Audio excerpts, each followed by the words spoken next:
Welcome to the PanelCast. I'm your host, AJ. With me, as always, is Richard. What's up, Richard? Not much. How you doing today? Well, you know, I dealt with Joel at Fictional Studios today, which means I don't know what day it is or time. You definitely don't know what time it is. Right. Because I swear I woke up this morning and Joel was supposed to come over. Somehow it's now midnight and I don't know where the day went. So that's often what happens with our friend Joel. Welcome to the show, everyone. This week's episode, we're going to be reviewing some movies, Popeye's Revenge, Flow, as well as Love Hurts. Hey, I remembered the name this time. Nice. As well as Elimination Chamber, which came on this past weekend. All of which we'll be giving to you in 10 minutes. So. Yeah, because we never ramble on, especially about wrestling. Absolutely right. So if you love wrestling, this is not the show for you. But let's go ahead and get started. Richard, why don't you go ahead and launch us off? What do you got? So first off, we're gonna I'm going to review Popeye's Revenge, and we're gonna start by showing them a nice little trailer of this outstanding film. Outstanding, he says. Upstanding or outstanding. It all started with a scream. You know, he's coming when the fog rolls in. It was 15 years ago, the little boy they called Popeye drowned. Let's see if Popeye's ghost wants to play with May. I think I just saw someone.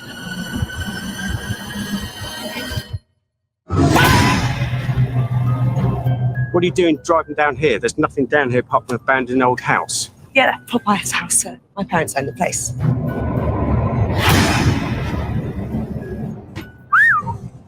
Now that is an eyesore.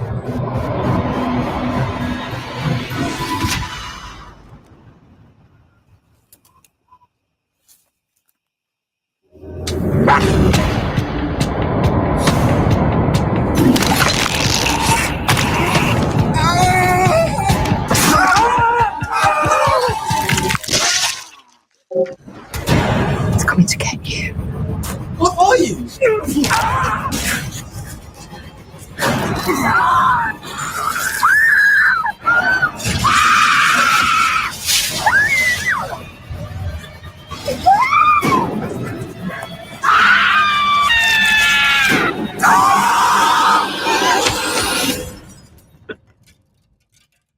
It's Popeye. He's back.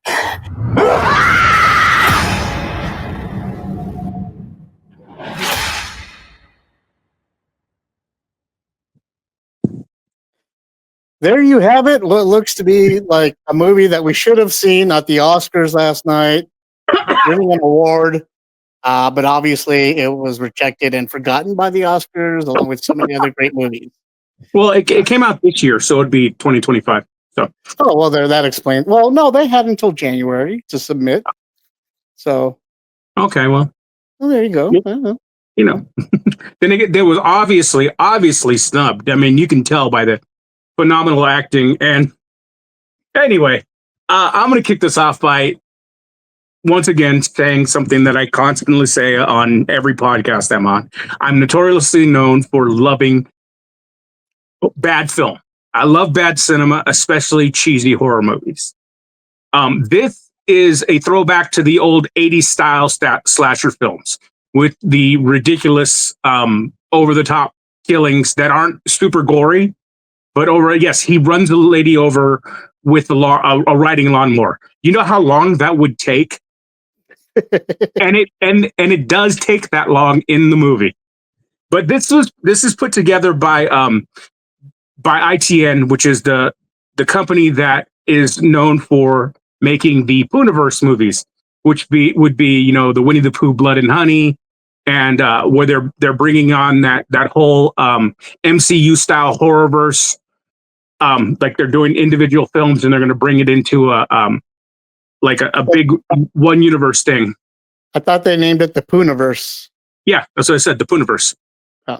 So right now, like the Pooniverse. This isn't part of the Pooniverse, but it is put on by the same creators. They also have a Pinocchio movie coming out this year, as well as Bambi. But honestly, it's over the top violence, but in it's mostly suggested violent way. It's very, like I said, that old 80s style horror movie where it's, yeah, I mean, there's nudity for no reason, over the top murder scenes. People are killed for having sex. It's a bunch of teenagers that are being hunted by a slasher. And it's just an old-fashioned fun horror movie. Honestly, it's not meant to be a masterpiece. It's meant for people that like those type of horror movies. In my opinion, it's a solid 8 as far as that kind. Like, as a general movie, no, it's maybe a 4. But as someone who loves those kind of movies, it's a solid 8. It's everything you would expect out of a cheesy horror movie, if you will. So it's something I actually enjoyed watching. It's something you can watch. I believe the only way to watch it at this time is Amazon Prime. And if you like those kind of horror movies, it's fun. I do wish there was a little bit more hearken to the Popeye characters. Other than you have Popeye, who is deformed, and that's why his arms were so big. And Right. there is a little bit where he's it's the old adage where he's a kid, he accidentally kills another kid. Instead of him going to prison, he gets locked in the basement by his parents. The rest of the people find out he's in there, and they come seeking revenge. But he had a friend while he was locked in the basement, so I don't know if she was locked in the basement too. But he would draw cartoons, and you can see it was olive oil. Mm. So, and that's the only thing that we get from another character in the universe. But like I said, it's just if you enjoy those kind of movies, it's definitely worth checking out. And it's just a fun old fashioned horror movie, something we don't really get anymore. Nice. I was going to ask you about tie-ins and crossovers, and if we got a Brutus or anything like that, but did he at least have the tattoos? So he didn't have the tattoo. He carried, actually, you see it in the scene in the movie, he actually carried around an anchor and killed people with it. But there's no tie-in to his time on the Navy or anything like that? No, because he was locked in a basement when he was a kid, and they set the house on fire. And he jumped into a lake and drowned like he was a kid. Which doesn't make sense how he's a grown man now, but, Right. I mean, they never explained it with Jason either. So, well, there you go. It's the typical plot holes that you got in an 80s style horror movie. But like I said, if you enjoy those type of movies, it's fun. It's fun for that. It's not a masterpiece. It's not something you're going to sit there and debate about how great it is. It's shot, obviously, maybe dual cam if you're lucky. It's very single cam shot. It's very, it's a lot of it's not lit very well because, I think they're hiding a lot of the special effects and stuff. But you know what? They did a good job in hiding it. Like filmmakers back then had to do. So, right. And I'll take practical effects over CGI any day. Agreed.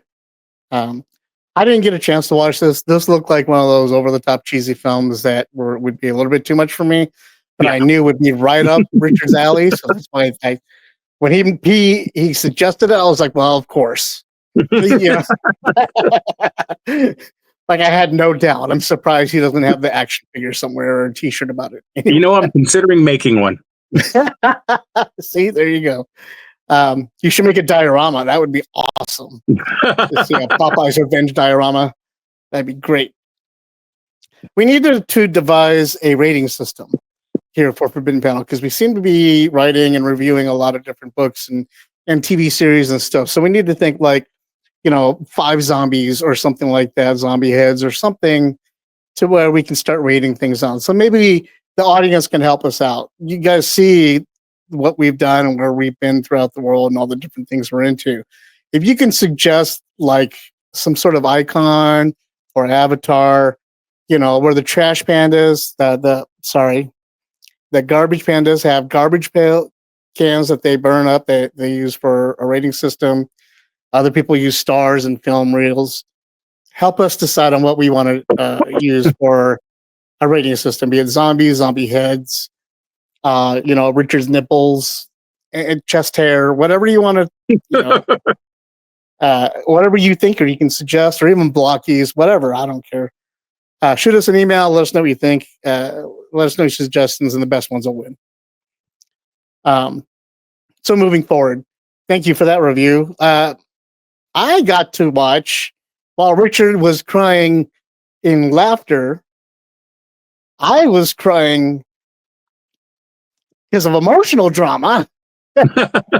Trauma that I received while watching my film that I have to review. And that is the multiple award-winning and nominated animated film Flow. I'm going to go ahead and let this flow into your feelings right now, so you can experience the pain I had to go through. Thanks, Richard. It's all your fault.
And there you have it, everybody. The Oscar winner for Best Nominated Film, that was Flow.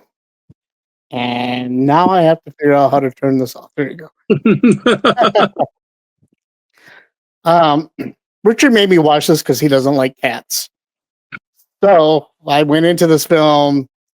I already went in it. Well, let me tell you, I went into this film kind of already cranky because my choice for best film of the year was the robot movie that I had seen. I can't remember the name of it right now. It's upsetting me.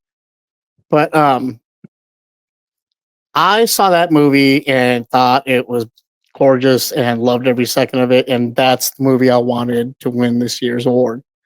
Then I watched this film. And while I still believe the other movie deserved the Oscar, this movie was just as beautiful and just as captivating as that film.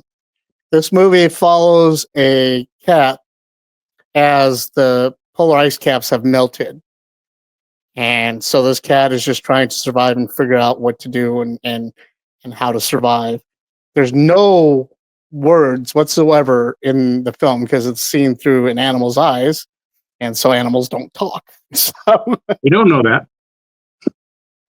well, look, dude, if it was a found footage film, And you heard Cass like, dude, turn the camera off. Like, I can understand it. In this instance, we're just gonna say, yeah, that doesn't happen. But what was great about this movie was that they used music and sound effects and poise and positioning of the animals to tell the story of what was happening throughout it.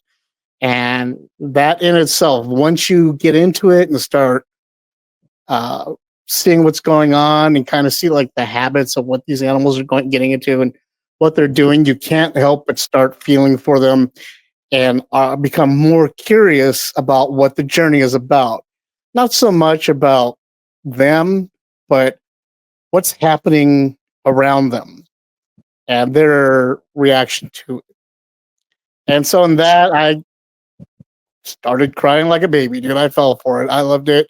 I thought it was amazing. I can't recommend it enough. It's for all ages, in my opinion. Everybody should watch it. I think Richard needs to get over his shit and watch this film because I don't think I should be the only one to have watched it in the group. I wouldn't bet money on it. I find movies with no dialogue very hard. That's what she said. I mean, she spoke. The movie you were talking about, the other movie you were talking about was Wild Robot, right? Right. I love that film. I think that film was great. So now A having lot seen more. the two, I'm sorry? now having seen the two movies, do you still think that Robot was a better movie, or? Absolutely. Yeah. Only because in where, let's say, you know, you don't like cats, so you don't want to see this movie. Well, Wild Robot, you kind of associate with the robot and some of the characteristics that the robot has with its AI and learning and wanting to belong and stuff. And so you're able to relate and you want this robot to succeed and grow. And in this animal film, if you don't like any of the animals, you don't have Yeah. that, if you don't have that, oh, how adorable kind of mentality in you, then it's not going to matter to you. Yeah. You know? I still think like seeing what happens with the world in Flow is interesting and cool. But then again, I'm getting that in Paradise right now as well. So Told you. yeah, the Wild Robot is, in my opinion, deserves the Oscar, but I don't deny how great Flow is, and if it won the award, then I guess it deserved it. More people see it that way than I do, but hey, definitely go check it out if you can. So, having said that, we're going to switch over to something that another film that Richard and I both watched, not together. Oh, that was sad. But we were both kind of excited to see this movie, both kind of anxious. But once we learned of the runtime, neither one of us kind of wanted to pay money to go see it. We were originally planning on seeing it in the theaters, but once you found out that runtime, it just doesn't make sense to spend, what is it, almost $20 to see a film nowadays? Right. And this movie comes in an hour and 23. Now, in watching it, you don't feel it. No. It does feel like a regular length movie, but I couldn't justify spending all that much money plus popcorn and food and all that stuff. I couldn't justify it before. You know. Right. I couldn't justify it before seeing the film, but after seeing it, I was like, it wouldn't have been bad to see in the theaters. I'm not upset I didn't, but I wouldn't have been upset if I did. I would have liked to have seen it with like a throwback film, like, Five Fingers of Death or something like that. Another fighting film like this one. I think that would have been good for a double feature or something. But anyway, the film in question that we're talking about is Love Hurts. Now I want to sing the song again. Love Hurts. All right, so we're gonna watch the trailer first, and then we're gonna talk about it. All right, here we go.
there you have it, everybody. Love hurts.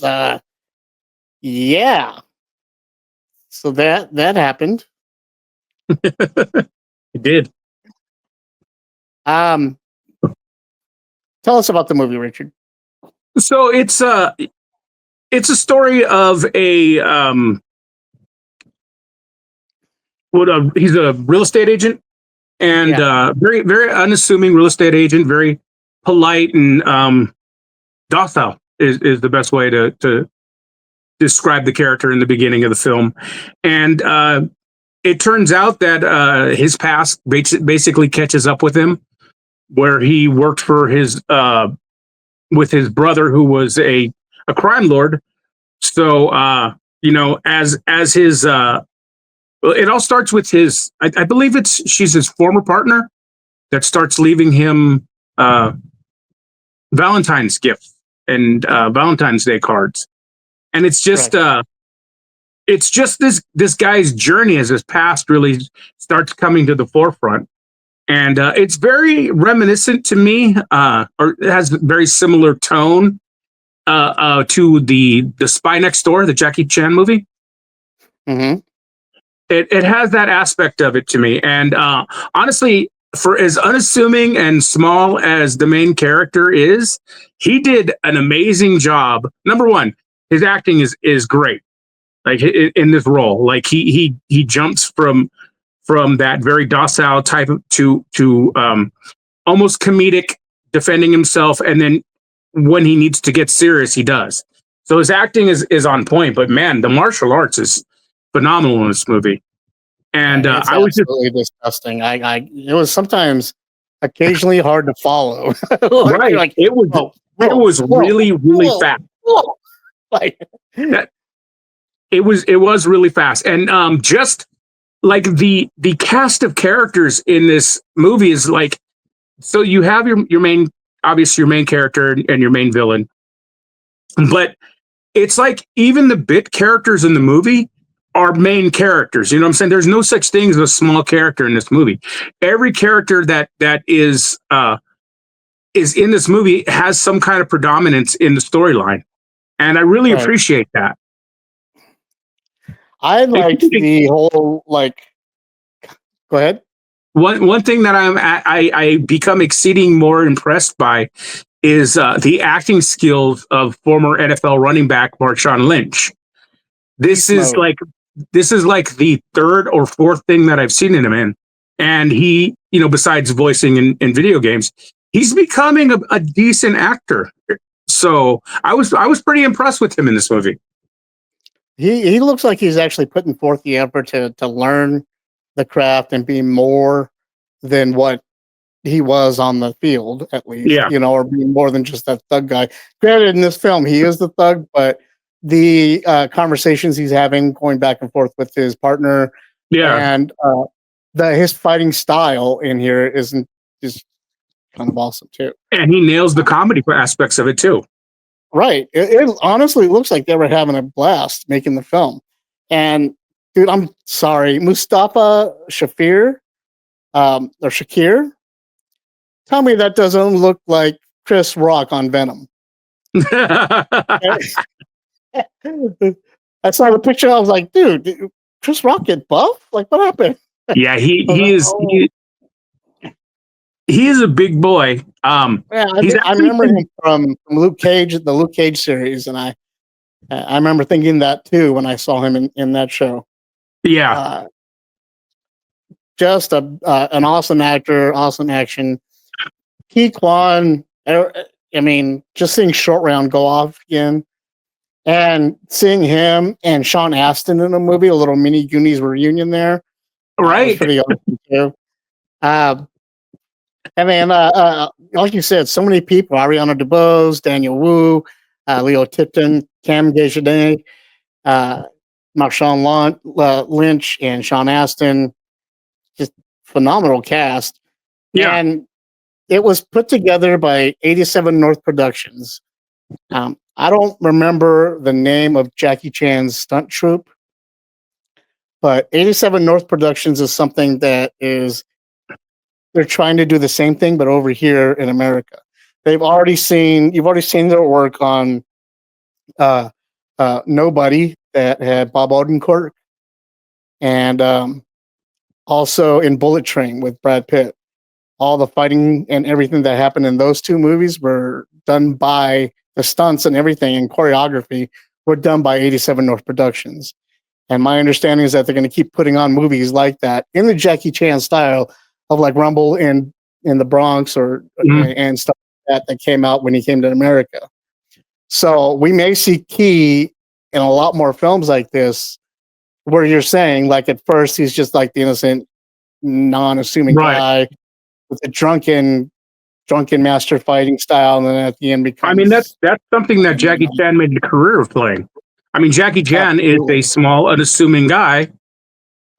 That's probably, one of the most skilled martial artists to ever be on film. Absolutely. Even when oh my God, what's Spawn's name? Michael I. White had commended him as being one of the best martial artists out there. Jet Li, of course, being the top of the list. Jackie Chan being right underneath it. So seeing Ki Kwan, who is already into martial arts, and we've already seen him do such stuff in Anybody, Anywhere, Everybody, Everywhere, All at Once, and Indiana Jones, the second one. Seeing him come over here and still pulling it off in such a fashion is fantastic. Yeah. And I'm telling you, he can keep that little Hitler mustache and slick back hairdo and suit because he looked like a badass. Like he was going to walk up and smack the shit out of John Wick and kick his dog.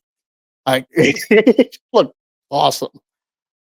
All the stunt work, all the production, everything in this film was top notch, and I have to add off to this. And on top of it, it's not just a martial arts movie. It's a fun movie.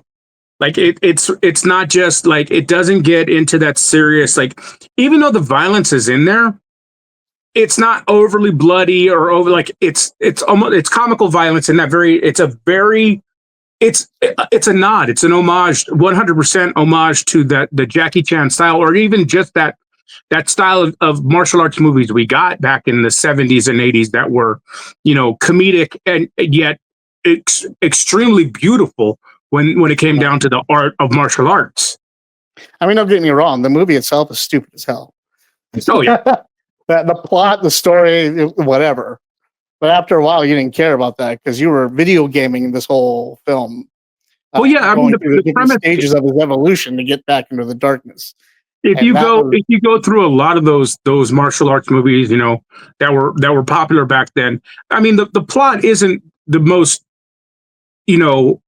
elaborate. Yeah, not the most elaborate, not the most detailed plot in the world, but it's the beauty that takes over the art of the martial arts. Mm-hmm. I love this film, honestly. Yeah, I thought it was great. It's going to go along on my rack next to like Argyle and all the other over-the-top action craziness films, that I appreciate and love. And that's what this one is for me. I have no problem rewatching this film. Yeah. So yeah, there you go. All those films that we've done, they're all available now somewhere for all of you to watch. I please recommend that you check out all three of them. Let us know what you think. Offer up any counter suggestions or arguments about them. We'd love to have you on the show if you want to talk about it and review it for yourself, your own experiences on it.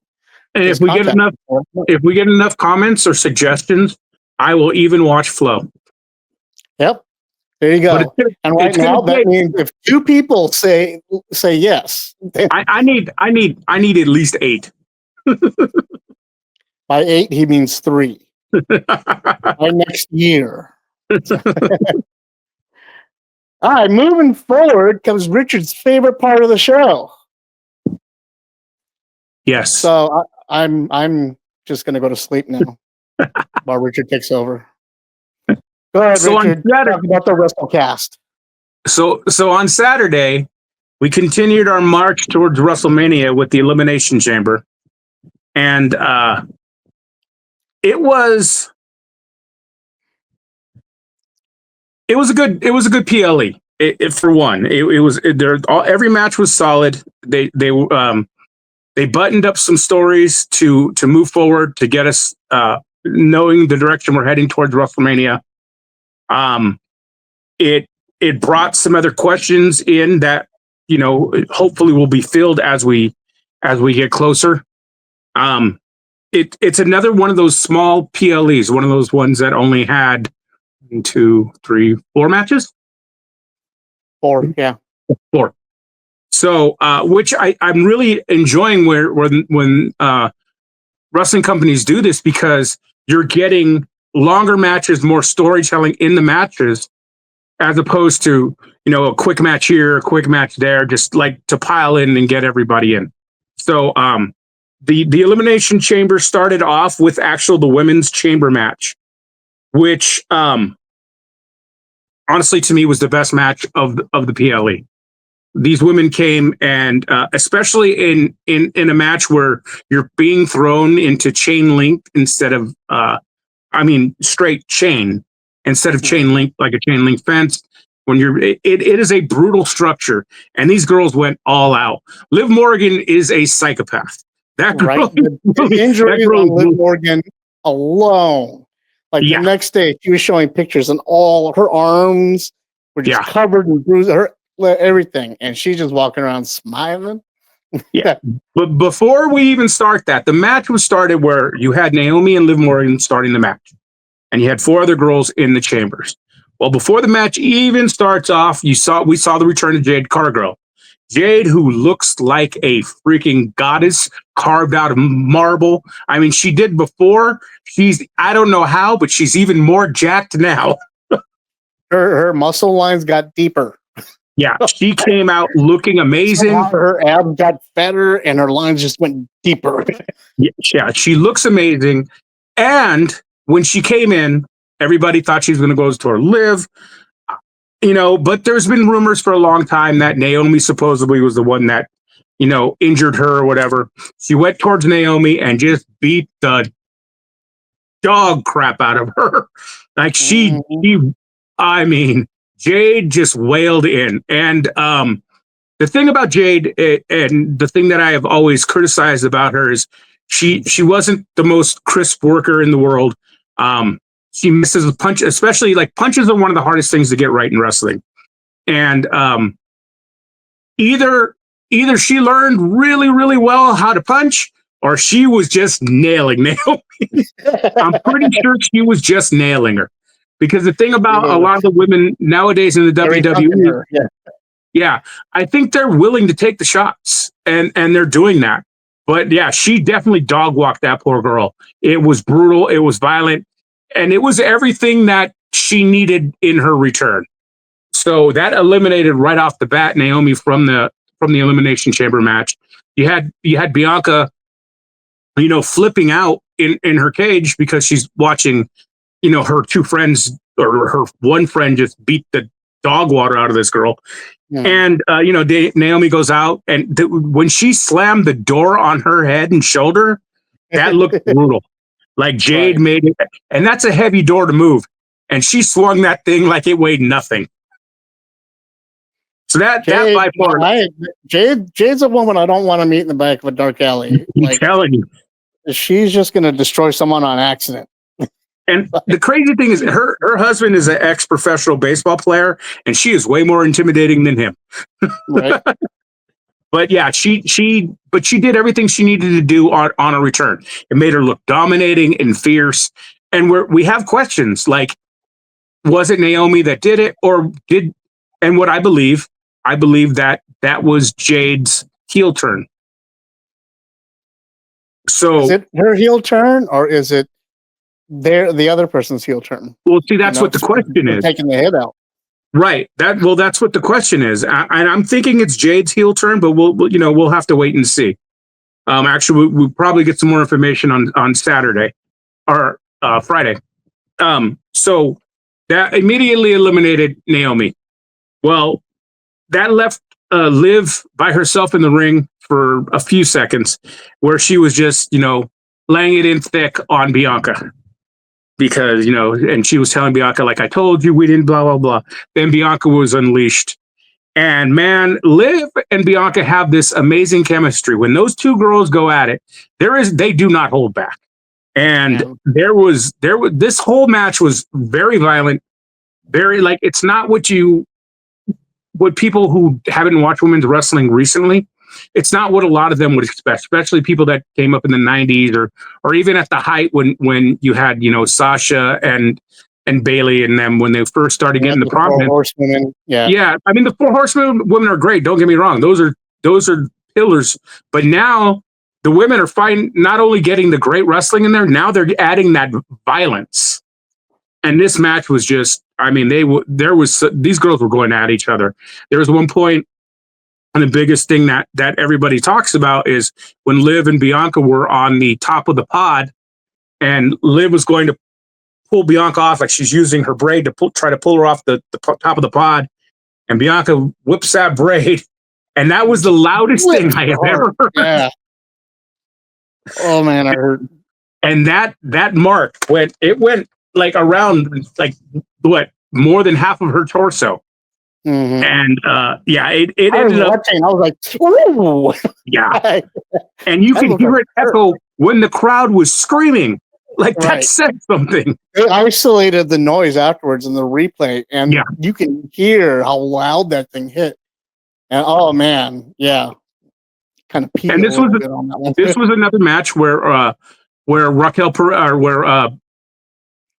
it is Roxanne Perez from AEW really showed that she is ready to be called up. Like this girl is, NXT. they call her the prodigy for a reason. She is the face of NXT. She is the top woman there. And I know Julia and Stephanie Vaquer are doing amazing there, but Roxy is she is amazing. And she proved it. And she proved she can go with these girls, had an amazing match, obviously got eliminated.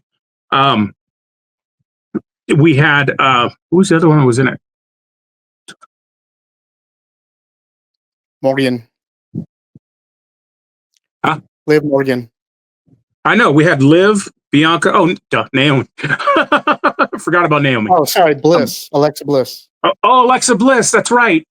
I forgot. Alexa. I forgot. It's 4 pods and then the 2 that start. Alexa, once again, her third match since returning, looking good, getting that. I think she's really starting to thread out where her character is going to be going. So, return to the Caribbean region has been an object of research since the I said the wrong name. 2002, Cotter, 2005, Phillips and Cotter, 2005, Stop. 2006, 2008. Alexa, stop. We have to learn to anyway. start doing podcasts in rooms that don't have those devices. Right? I need to just unplug it. So Little Miss Bliss, we'll just go on calling her, had a very strong showing, to the point where I thought she was going to win. But I thought so too. I thought she was making that comeback. Yeah. She did ultimately get eliminated by it was her and Liv that were the last, or her and no, she got eliminated by Liv. That's right. Where It was Bianca and Liv and Little Miss Bliss. Yeah, and I forgot it was one thing that I missed at first, but saw on the replay, which Liv did something ingenious when she had Little Miss Bliss rolled up. She wrapped Bianca's hair, to keep her from being able to kick out. Yep, which is like, it's a little detail, but it's ingenious. Right, that's good storytelling right there. Right. That's how you know that's just a good wrestler right there, and a veteran move too, because being aware of all that stuff going on, she's over the last 2 years, Liv Morgan has become one of the best women in professional wrestling, and I think a lot of that has to do with all the work she does in the Hard Dungeon with Natty and Tyson Kidd. So she had to once the other two, once Logan was gone, once Riot was gone, she had to stand up for herself, otherwise get sent somewhere else. And she did. She busted her ass and came up. Yeah, she really earned the spot that she's in. Then we were left with Bianca and Liv, and once again, like those two just have the best chemistry. And we ended up with a big win for Bianca, and that's leading her to WrestleMania. And we had a cool little thing at the end because she was celebrating at the end, walking off, and you had Rhea Ripley come up and hold the title up, and they're face to face. And these two have a history, and Liv has always said that her dream opponent is Bianca. And then out of nowhere, like Io showed up behind her because she was wrestling Io on Monday to see who was going to go on to WrestleMania. So then you had the three of them have a nice little stare down. It was really cool. And like I said, that was the best match to me of the whole pay-per-view. Not that it was the best by a lot, because the other matches, there's some other ones that were pretty darn close. The second match, however, is not pretty darn close. It was just what it needed. It was just what it needed to be. Yeah, it was what it needed to be. That was Trish Stratus and Tiffany Stratton versus Nia Jax and Candice LeRae. That was more of a, hey, here's some hometown heroes. Right. Let's give them a match in their hometown so we can get them a big pop, and also give the veteran a way to shine. Yeah, it was a way to get Trish involved, and it was a way to also make just kind of solidify Tiffany Stratton more as a babyface. So it did what it needed to do. The handing over of the baton or what have you. Right. It was in no way a spectacular match, but it was what it needed to be. Tiffany looks great. And moving forward, this girl's she's gonna be really good. Like, she's doing amazing work. I really, Nia's work had gotten really rough, especially when they started limiting the road schedule, when they're not doing as many house shows. But lately, over the past, as she gets on TV more and gets more time, she's becoming crisper again, which is what she needs. She needs more. She needs to just be practicing more, because she is that mastodon. She is that beast, and they're allowing her to get her moves a little crisper, and tighten up the areas. And I think her being with Candice LeRae, somebody who's known on the independents, maybe people have only ever seen her in WWE, but she was known for like death matches and just brutal matches. Candice is great. She's a great Candice is amazing. wrestler. And I think her teaming with Candice and the stuff like that helps her button up her work. So honestly, I was impressed by what's going on with Nia too. So it was a decent match. It was fun. It was what it needed to be. Nia, and I just wasn't. I'm still not a Nia fan. But like I said, I like everybody else. The next match, speaking of brutal, was a brutal match. To me, though, in my honest opinion, as much as I love this match and as violent and everything as it was, and as amazing as Sami, and next match was Sami Zayn and Kevin Owens, I think it went on a little too long. It just felt, it's not like the action slowed down or dragged at any point. Like, it was constantly violent and just bump after bump after bump. But it felt like it went on just a little bit too long for me. But man, these two let everything go. They put everything on the line. There was some definite violence, and there was one part where they brought out a barbed wire wrapped chair. And you can tell by the way it hit Kevin Owens that barbed wire had not been shaved down. It looked like it snagged at one point. It definitely snagged. Not on the corner of his eyebrow. He went like it pulled his head with it. Yeah, I don't think many things in that match were, gimmicked. I hate that term, but they were not made to break easy for show or anything like that. These two just went at it, which Sami and Kevin have done for years. You can see some of their brutal battles in Ring of Honor and PWG, in the WWE. These two just went at it. And, Kevin Owens did what he always does. He unleashed some violence. and really took it to Sammy, beating Sammy and continuing the violence after the match was over.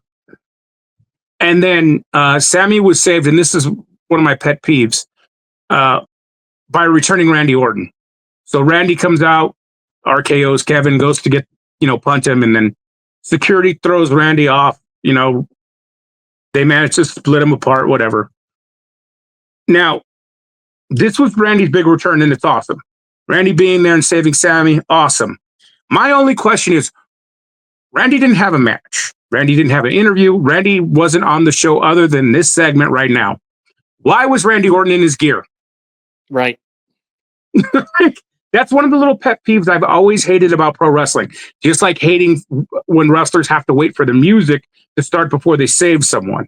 Like, it's one of those little things that's like, why are you walking around in your gear? Like, it just doesn't make any sense. But other than that, the match was, it's a phenomenal match. It did go on a little long for me, like I said, but it shored up everything, because that's to me, that's leading on to Randy Orton and Kevin Owens at WrestleMania. And I think Sammy's going to get some time off. Sammy needs a break. Yeah. Especially after that match. One thing that I read in an article that I had totally forgot about. Sami Zayn went through this exceedingly violent and just draining match on Ramadan, during Ramadan.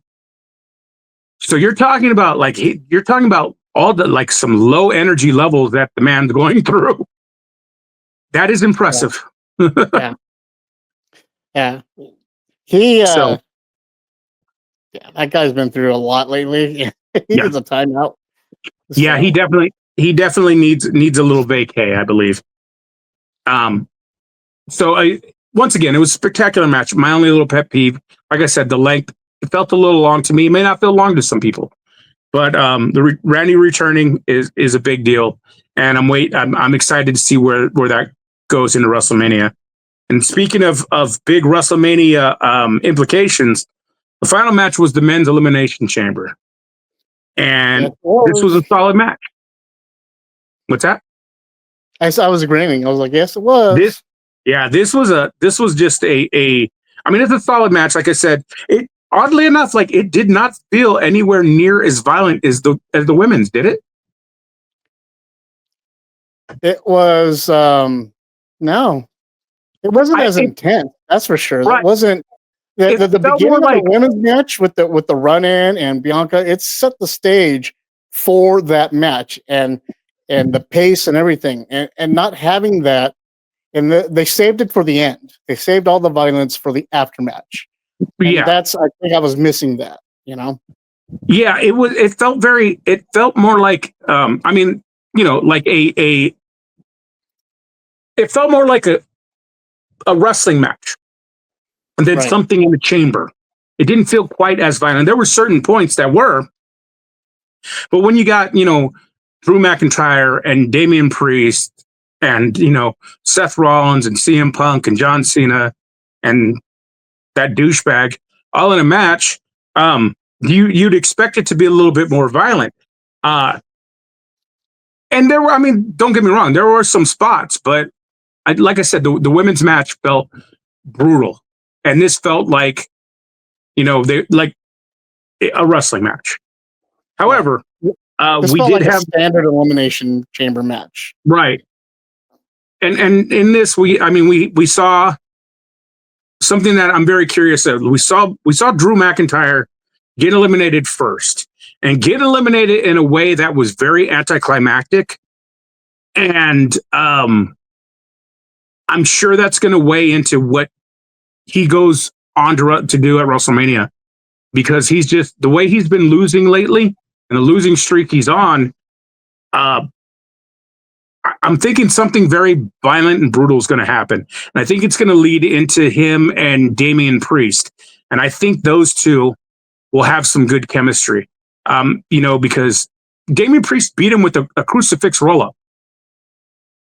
Just a simple, and Drew was in shock, and then you see Drew lose it, and of course he ends up claymoring Priest, and then Logan Paul comes out of nowhere, I wouldn't say out of nowhere, off the pod, frog splashes him and gets the win over and eliminates Priest, which, I mean, those are the two biggest, meanest guys in the Elimination Chamber eliminated back to back. I think maybe that's why it wasn't as brutal, because CM Punk isn't an overly brutal wrestler by himself. He needs somebody to play off of. Same with Seth Rollins. Punk and Cena were all buddy up until after. You know what I mean? So there was no need for brutality until there was a need for brutality. So, well, I mean, Punk got a little brutal with Logan Paul. So, well, Logan Paul deserves the brutality. I'm sorry. Some of those shots were a little stiff, but yeah, 100%. The way CM Punk eliminates Logan Paul, gets him out of the way, and then Cena and Punk go face to face, and there was a point. Even it was pointed out, like it was zoomed in by the WWE on their social media, where Cena looks at Punk and smiles, and he said, "I missed you." And Punk comes in the ring and looks at him and said, "I missed you too." And they end up, and then Seth attacks. They get Seth down, and they're facing off, and they're like, this has stakes. This is about WrestleMania. And Cena reaches out his hand. Punk says no, comes over, gives him a hug, and then they just start going after each other, which is cool. Like nice sportsman-like conduct. I mean, the two have stated multiple times in interviews that they get along, they're friends, and it was a nice harken back to their feud. And like they went at it. Of course, Rollins gets involved again. Punk manages to eliminate Rollins, and him and Cena go at it again. And there's one point where Punk is down, and Rollins pops up out of nowhere. And this is after, like, Punk and Cena did that, what they normally do. Their finishing moves on each other, each one kicked out. Right. The very back and forth. You didn't know who was going to win. Punk is down at one point, so is Cena, and Rollins comes out of nowhere and curb stomps CM Punk, and you just see, and that's where I was kind of thrown off, because you see Cena sit up, and he saw that happen, and Cena scurried and pinned Punk immediately, which seemed a little odd to me for John Cena to do, which is all going to make sense in the end. But I was like, that's kind of weird. Like for Cena to see Rollins do that and not chase Rollins out, not say anything, even yell at Rollins. Right. Usually there'd be some kind of delay or something. He immediately rolled him up and went for that pin. Cena celebrating. Storytelling wise, by doing that, he led us to believe that his urgency was because he wanted to secure that WrestleMania spot that he's been going on tour and talking about how, like, I just want to get one more time. So storytelling wise, him jumping to that, you kind of almost forgave him for acting out of character because he just wants that spot. But it did. But then it does happen. Yeah, but it definitely saw, for anybody that was paying attention like that, it seemed odd, but yes, it did make sense. Right. And then the cage gets lifted. Cody's music comes out. Cody comes out so that we can get a nice little face-off. And then The Rock comes out with some Fortnite character. Yeah. Like I said, Fortnite character. He was the one that was all over Fortnite remember they made action figures of him and all kinds of stuff. I don't know. All I know is he was weed saging himself up on there. And I was like, what are you doing? Are you blessing yourself with marijuana? He was exercising the demons. And they let him do that. That's what I was surprised at. Like, I've never seen them let anybody have an open flame in the middle of a ring. Oh, I thought it was a vape. No. Oh. He was lighting a bundle of weed, and they were calling it sage. And he was sitting there holy crossing himself all over it. I wasn't paying that much attention to him.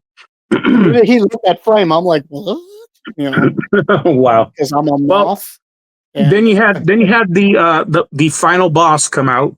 I hate that name. By the way, he stole that, right? You know the original final boss is. I thought it was like Tonga or somebody. It was Samoa Joe. Yeah. Samoa Joe used to call himself the final boss. So, anyway, The Rock comes out and does the whole thing where he told Cody he wants his soul. Cody, tells Rock straight up, Go fuck yourself.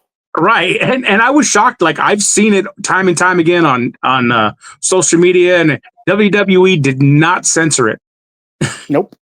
So he straight up told him to go fuck himself. I watched it live and I was like, whoa. Right. And you see Cena background like cheering him on and laughing and it just seemed like, and then I was kind of like, okay, now The Rock's just standing there like, what the hell? Right. Seemed odd. And then Cena goes up, gives Cody like a hug. And then you see The Rock do this. And Cena kicked him in the nuts. And turned heel and broke a lot of children's hearts. And there went Richard. He's no longer part of the show. I kicked him out. No, I'm just kidding. He must have lost his internet connection. I'm going to go ahead and continue. So after Cena kicked him in the nuts, everybody, like there's even an audience member who was sitting there going, that scene, that image where you see the Undertaker getting beaten at WrestleMania and having his streak end from 21-0 to 21-1. That was the same look that a lot of audience members were sitting there with their look of John Cena going straight up heel. And so because of that, the whole arena was just in shock of what had just happened. And Cena's just sitting there like with the evil, dirty look of he had minion face basically at that point. Richard, I just continued on, explained Yeah. This was in shock and everything like that. That was really weird. I just got booted and I didn't lose internet or anything. But anyway. I know. Well, 1 hour exactly and you got the kick. They're like, you're not going to rant on this one. Right. The program's like, you're done. The one thing that got me though is when Cena was just going in and continually to, pummel him with, which I'm sure is going to get mentioned. He picked up Cody's Rolex, used it as brass knuckles. Right. Everybody had been asking during, I think it was after the premiere of Raw on Netflix, when The Rock gave him that little package. I didn't see Raw. Okay. So when Raw premiered on Netflix, The Rock gave him a little box, a little gift. And everybody's always been wondering what it is.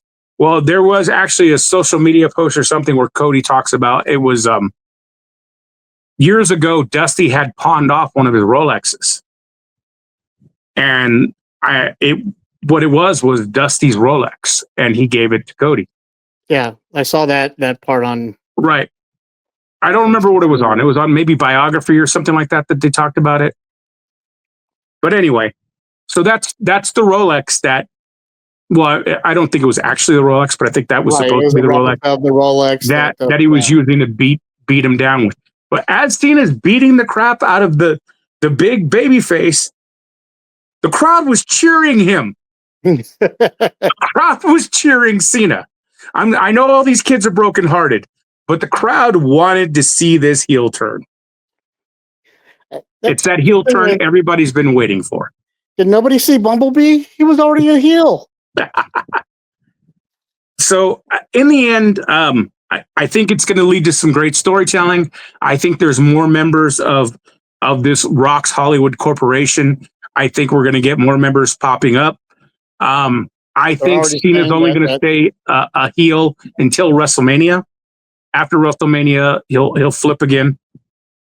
But because I don't think he'll retire as a heel. Seth Rollins is the third member. Maybe. That's what he was doing the 2 for, and he's the number 1. So who knows? That's just speculation. It could just be web talk, but who knows? I was thinking, what would be cool is what about the New Day? The New Day's already flipped. They're already heels. Like that would be And then you have Jade, who maybe just turned heel. Can you imagine that faction right there with The Rock, Cena, The New Day, and Jade Cargill? I mean, that's a lonely white boy. That's what that is, right? John Cena ain't white. He's clear. He's like Larry Bird. Right. He's just at the barbecue at this point. Exactly. And he's okay with that. Everybody's okay with it. Yeah. So all in all, I think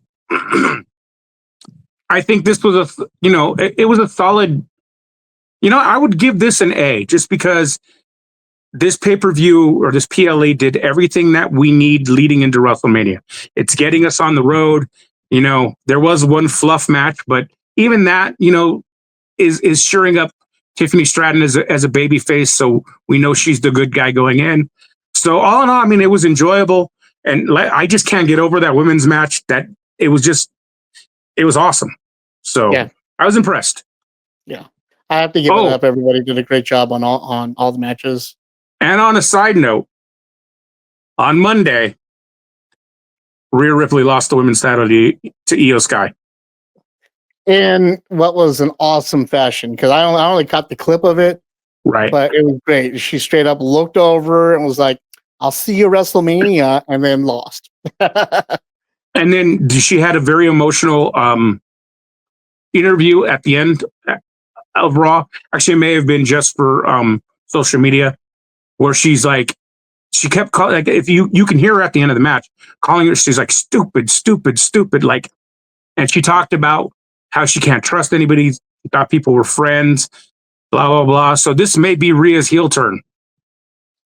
And I'm thinking we're going to get a 3-way women's match for the title at WrestleMania. Maybe. And with Alice. And with those three, it will be awesome. Huh? With those three, it will be an awesome match. Well, and like I said, with Malachi Black coming back, maybe he'll recruit his buddy's wife into a faction with him. Maybe him and Miro. We'll see if he debuts anytime soon. Yeah. Phoenix is supposed to be like he's a complete free agent now too. Right. His free agency came available yesterday. Yeah. We could see him as soon as next week, maybe even this week, which would be awesome because I'm sure Penta's just raring and ready to hit with his brother and go. I'm thinking they're going to be on opposite sides. I'm thinking Phoenix debuts as a heel. Well, it'd be cool if Phoenix debuts on a different brand too. Yeah. Because then he can start things over there, That way Penta can continue on with his singles track that he's going on. Yeah, I don't think they have any intention of teaming them up. So, which is a shame. They're a phenomenal tag team as they are. They are, but I think on a large scale, they both need a chance to shine on their own. They both did amazing as rivals in TNA, and I'd love to see it on a bigger stage. Agreed. Well, that about wraps us up at 1 hour and 6 minutes. That's the shortest one we've ever had with wrestling. Right, because the program kicked you out. Yeah. Thank you, everybody, for tuning in this week. I really appreciate it. So does Richard. We want to thank everybody just in general. Make sure you please like, share, and subscribe. Richard, where can we find you at this week? You know what? I don't think I have any upcoming shows other than whatever I do with you. Then again, you never know. I'm always hanging around the SKN crew over at Shadow Nose Network. I may pop in on one of their shows. I think we have a live coming up this week, don't we? No, our live is coming up. We have a live draw coming up next weekend. 17th or whatever. Yeah. 15th, yes. Yeah. I knew we had something coming up. We have something. I don't know. It's green. It's infected. Getting to get lopped off eventually. Okay. We can, if you want to go check out the Shadow News Network, you can go check it out. And Richard's on some of the episodes. They're good friends of ours and pals over there. Starlight Digest, they're also good friends of ours. Go check them out. Scott and Moocher and all of them. Yeah, and then you can always hit us up on social medias. You can always follow the store at kscollectibles.com for all your toy needs. If there's something that you're looking for that's not on the site, you can always reach out with any questions. And I'm done pretending to be Frozen. That's what I was doing there. I was pantomiming a Frozen person. We have a Like new the episode girl of from the the side Disney panel. movie? Yes. My name is Elsa. I live on the second floor. A new episode of the side panel will be coming out this week. Please check that out. In it, Joel Katz and I get together and we do some unboxing videos. Really awesome figures that we have going on there. Lots of fun with that. I may be wearing the same T-shirt. I don't know. Depending on how good I get at special effects between now and then. And these were nowhere filmed on the same day. No, not at all. Joe, go away. Talk later. Okay. Anyway, find us on social media. Find us everywhere that you can. Forbidden Panel. We're all over the place. We hope you guys stay safe and just have a wonderful week. Please, even though there's madness going on in the world right now, just enjoy geek things, movies, books, comics, whatever it is. Just every now and then you have to take a breath for yourselves. Get away the monotony. That brings you joy, and hold on to those because right now that's what we need more in the world than anything else. So yeah, what the world needs now. Oh. Love. Sweet love. All right, thank you, Richard, for joining me, and we'll see you guys on the next episode. Later, everybody.